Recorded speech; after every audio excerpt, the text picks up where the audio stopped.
ছয় দফা দাবিতে একযোগে দেশের সব পলিটেকনিক ইনস্টিটিউটে বিক্ষোভ করেছে শিক্ষার্থীরা। রাজধানীর তেজগাঁওয়ের ঢাকা পলিটেকনিক ইনস্টিটিউটেও রয়েছে মিছিল। এ সময় ছয় দফা দাবি দ্রুত মেনে নিতে হুঁশিয়ারি দেন শিক্ষার্থীরা।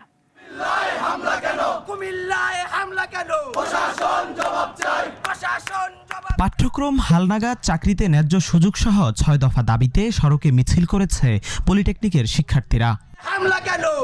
পূর্ব ঘোষিত কর্মসূচির অংশ হিসেবে সকালে ঢাকা পলিটেকনিক ইনস্টিটিউটের দক্ষিণ গেট থেকে মিছিল বের করেন তারা। ক্যাম্পাসের আশপাশ ঘুরে শেষ হয় উত্তর গেটে এসে।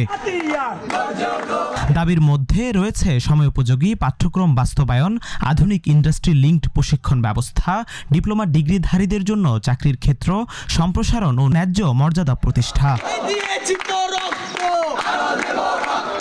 শিক্ষার্থীরা জানান, দাবি আদায়ে চলমান আন্দোলন ধারাবাহিকভাবে চালিয়ে নেওয়া হবে। শিগগিরই ঘোষণা করা হবে পরবর্তী কর্মসূচি।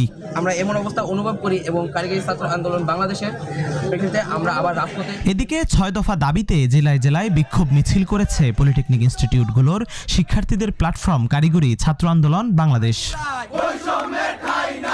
জিহাদুল ইসলাম, নাগরিক, ঢাকা।